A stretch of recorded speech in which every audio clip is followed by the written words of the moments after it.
bibigay ng katotohanan at pagmamahal at importansya sa ating mga kababayan. I think that's the main objective of that slogan.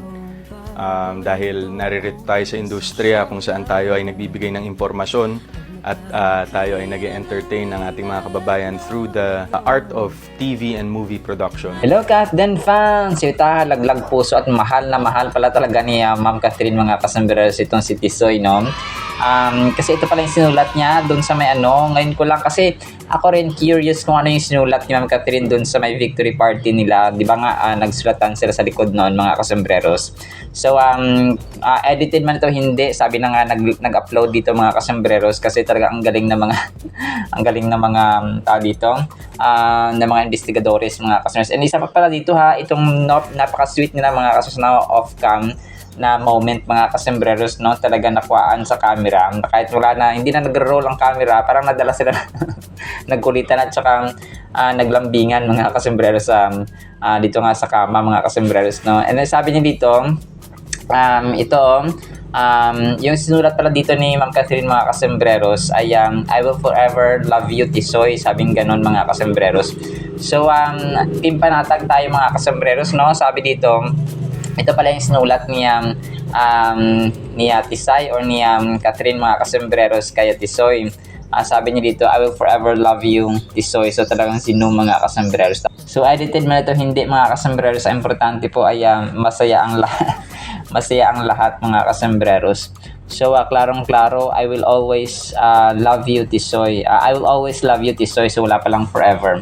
So ganun mga kasembreros. So panatag tayo mga kasembreros. Kagaya ng aking pinipresent ng mga ebidensya araw-araw dito. Nagiging detective ko na tayo mga kasembreros. So panatag po tayo mga kasembreros and mga Cathdinatics Talaga nasa stage lang sila ng individual at single exploration mga kasembreros. So panatag. And then ito, so ang kulit nga nila dito mga kasembreros. Ngayon lang to nilabas kasi wala ako sa file neto ever since itong isa sa mga eksena nila mga kasembreros, no, sa Hello Love Again nga. Tapos hindi ko lang kung ano pero hindi siya edited mga kasembreros parang gantos na ka-sweet off ka mga kasembreros. Andyan pa yung mga dito yung mga cameramen and so on mga kasembreros. So nadala sila sa kanilang bugso ng damdamin, hindi nila napigilan mga kasembreros, kaya nagkulitan pa rin ang dalawa mga kasembreros na kahit nasa behind the scene or kahit hindi na nakarolyo ang camera. Nagpahabol na kumapa nagkilitian ang dalawa mga kasembreros. So ngayon ko lang ito nakita, no, kaya maraming salamat po sa So hindi siya edited kasi alam mo naman kung edited mga kasembreros kasi iba yung mga texture ng kumapa ng itsura ng balat and so on mga kasembreros. So nadala sila sa kanilang emosyon mga kasembreros. So hayaan na natin si Mr. and Mrs. Falker. Ay nako po, inggit pikit na naman yung mga dyan, yung mga mayor at saka maka Daniel Padilla. Sorry naman. At saka Aldab, may Aldab pa rin talaga. Ay nako po, buhay na buhay pa rin talaga ang Aldab nation. Sorry po. And then ito, so update tayo mga si Kuya Kevin, no, ni Sir Alden mga kasos na kuya niya ay bumati kay Lola Linda. Sabi niya ay belated happy birthday, pero picture ni Sir Alden yung kanyang yung kanyang pinost mga kasembreros kasama nga si Lola Linda mga kasembreros. So talagang love na love nila ito mga kasembreros, no, kasi nga close family ties ang Ferson family. So kumapa yung pagmamahal talaga naghahari sa kanilang mga kasembreros, knowing Sir Alden na talagang maka-Diyos mga kasembreros. And then ito, next item natin mga kasembreros. So ito, dito ko nalaman na may isang brand pala sila Sir Alden at saka si Ma'am Catherine na sabi niya same brand ambassador or same ambassador mga kasembreros.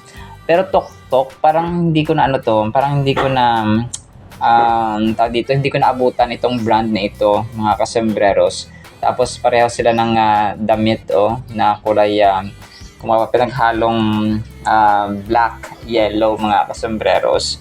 So dito para siyang para siyang hindi ko alam kung ano siya, parang isang appliance or something na mga kasembreros. or parang motor, something like that, or mga gamit sa cycling. Tapos yung isa kasi is yung kay Sir Alden ay Sting, tapos yung isa naman ay Gatorade. So hindi ko alam kung pareho sila ng pero magkaiba kasi ang Sting at saka yung Gatorade, mga kasambreros eh. Pero itong Tok-Tok, hindi ko alam kung merong ganito, mga kasambreros, pero hayaan mo na. So basta ganun, mga kasambreros. And then ito, may nag-post na isang Catherine admin or na isang Catherine admin, mga kasambreros. Si Ma'am Catherine, nagda-drive siya, no? Pero alam ko throwback itong video na ito, mga kasambreros. So nagda-drive si Ma'am Catherine, of course, no? Papunta sa Casa Bernardo, mga kasambreros. Tapos yung gate nila, sobrang ganda. Naka-shade si Ma'am Catherine dito. Tapos sa white. So may white din pala siya na kotse, no? Parang nagpo-promote siya dito ng Smart Ride or something na dito na product, mga kasambreros. Smart Ride Automatics, Ezra Enterprises, mga kasambreros. So pero matagal na ito, mga kasambreros. Para siyang nagpo-promote ng automatic na gate dito, mga kasambreros. So parang remote control lang ang nagdadala, mga kasambreros. Tapos yung kulay white, kasi si Sir Alden may kulay white din pala siya na kotse. So yun po, mga kasambreros. So yung isa dito ay nagmumulto itong sa airport na naman sila ni Sir Alden, mga kasambreros. Alam ko papunta sila dito ng Los Angeles, mga kasambreros. So natatawa ako dito sa mga boto kay Mayor Mark Alcala na pinupush talaga nila na spotted si Mayor, bababla. Yung mga ebidensya na lumalabas ay kay Sir Alden. So kahit anong pilit nila, wala talagang walang ebidensya kahit isa, mga kasambreros. So may mga napaniwala na merong Mayor Mark Alcala si Ma'am Catherine. Pero tayo po ay solid at saka imperturbable sa ating English vocabulary. So hindi tayo napiperturb, mga kasambreros, kasi alam natin na walang Mayor Mark Alcala, mga kasambreros, at Mayor Catherine, mga kasambreros. And then ito, picture ni Sir Michael Cinco, no, at saka ni Ma'am Catherine. Tapos may flower, mga kasambreros, no. Sikat na sikat ito si Michael Cinco, no, na designer, mga kasambreros. Pero alam ko throwback lang din ito, mga kasambreros, no? At saka pati itong si Mami Min na nasa labas sila, mga kasambreros. Tapos naka-shade si Ma'am Catherine. Tapos sobrang saya nila, no? Pati si Mami Min, mga kasambreros. Pero alam ko, nasa Amerika pa si Mami Min. Tapos si Ma'am Catherine naman ay busy sa shooting, no, or saka taping, mga kasambreros, ng project sa Thailand. So pero abang-abang pa tayo ng mga ganap ni Ma'am Catherine at saka ng napapabalitang project nga nila ni Sir James Reid, mga kasambreros.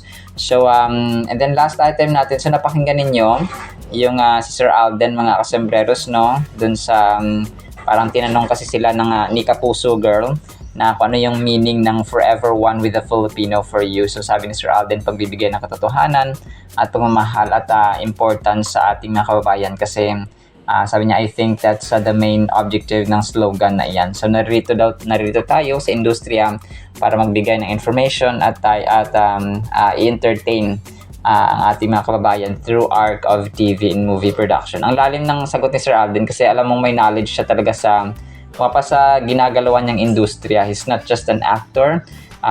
He is also a producer, a director, brand ambassador, all-in-one na talaga, mga kasambreros. So kung exploration at saka versatility ang pag-uusapan, ay wala na yatang tatalo dito kay Sir Alden sa kanyang generation, sa kanyang generation, mga kasambreros. So ayun po, no, talagang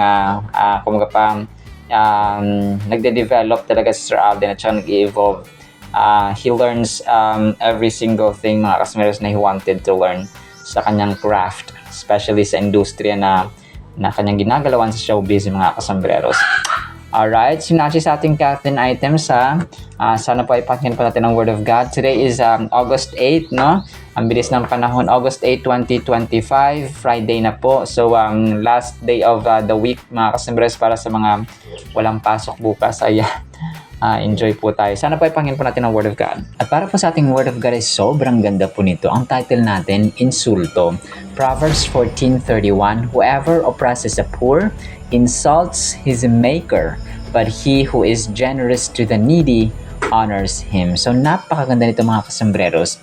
Ang kwento dito or ang ibig sabihin nito no sa paunang introduction natin, paunang introduction.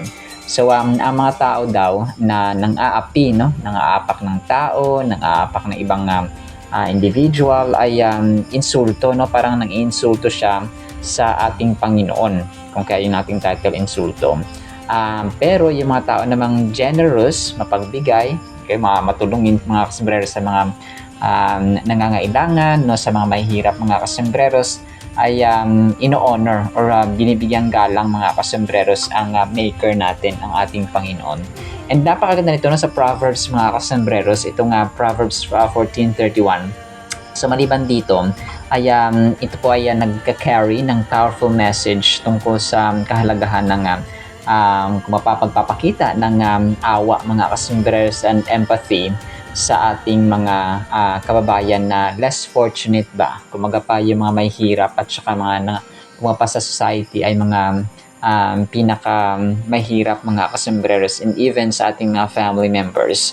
It emphasizes that mistreating or oppressing the poor is not only an act of cruelty towards them, but also a disrespect towards their creator. Grabe no? Hindi, ito yung sasabi natin na hindi lamang tayo nagkakasala sa ating kapwa, kundi una tayo nagkakasala sa Diyos kapag gumagawa tayo ng masama sa kanila because may limikha sa kanila, may limikha sa atin. Kumaga pa, kung tayo po ay isang alipin, una tayo nagkakasala sa amo kapag tayo po ay ginawa ng masama. Okay? Same goes with sa ibang tao, no? Sa ating pamilya, sa ating kaibigan, asawa, and so on because pagmamayari tayo ng Diyos. Okay?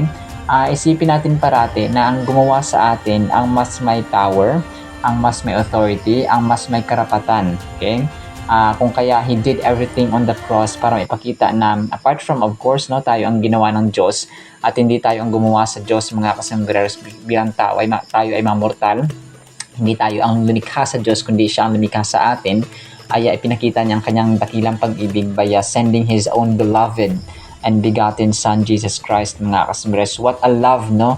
What a wonderful and amazing love, mga kasambreros, na ipinakita ng ating Diyos Ama na makapangyarihan sa lahat na pupwede niya na sanang tapusin at saka lagyan ng period ang lahi ng mga tao. But He did, kung pa ginawa niya yung kabaliktaran mga kasambreros, He even sent His own begotten Son para po sa atin, no? Grabe, no? Being kind and generous to those in need suggests that we honor and show reverence to God.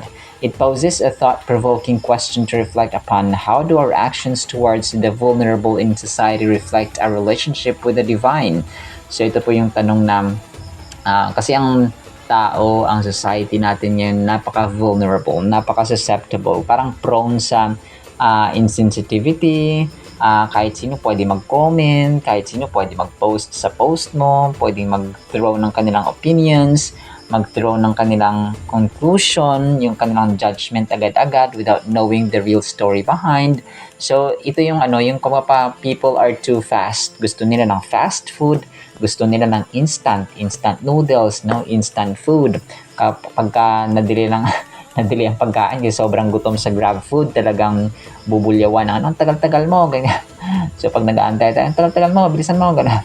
So gusto ng instant relationships, which is very nakakalungkot kasi ang gusto nila ay mabilisang relasyon. Dahil mabilisang relasyon, mabilis na nakuha ang jowa, ay mabilis rin pong nawawala. Parang pera na mabilis nakuha, so madali rin siyang nauubos or nawawala mga kasambreros.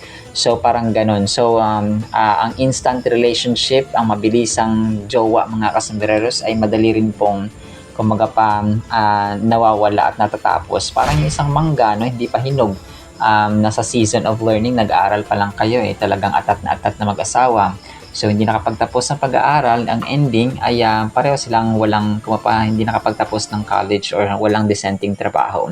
Proverbs 14:31 is a verse that delves into the core of social justice and compassion, shedding light on the significance of how we interact with the less fortunate, and the profound impact our actions have on our spiritual connection with God. So, dalawa mga kasembreros. Una, social justice at compassion. Tapos yung kahalagahan ng ating gawa sa harapan ng ating Panginoon. The phrase oppresses the poor, okay, yung mga nang-aapi at saka sinusuppress mga kasembreros ang karapatan nila, draws attention to behaviors that exploit, degrade, or take advantage of those who are in vulnerable situations.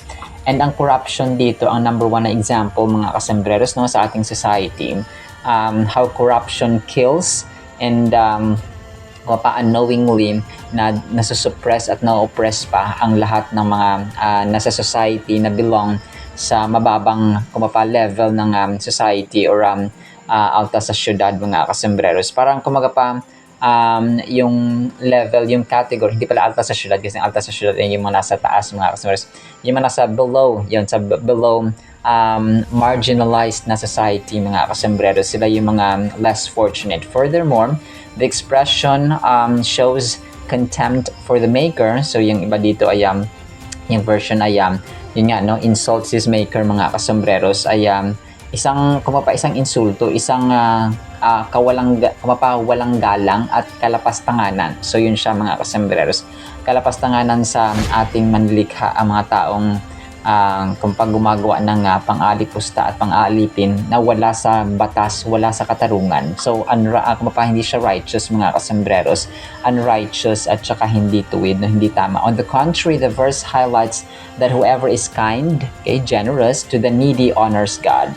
This statement emphasizes that acts of kindness and generosity towards those in need are not only acts of benevolence but also acts of reverence and respect towards the divine. Grabe no?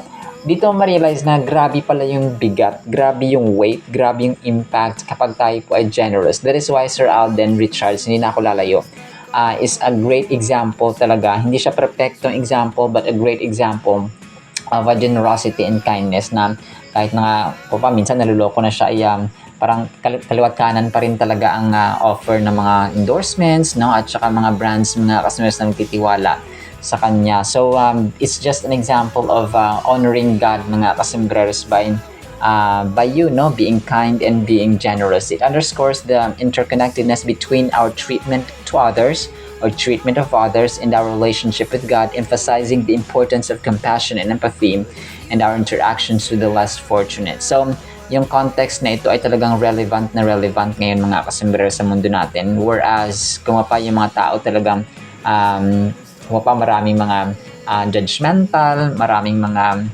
nagda-downgrade, maraming mga nag-automatic na nagiging judge na sila, nag-automatic nagiging reporter, nag-automatic nagiging batas, automatic nagiging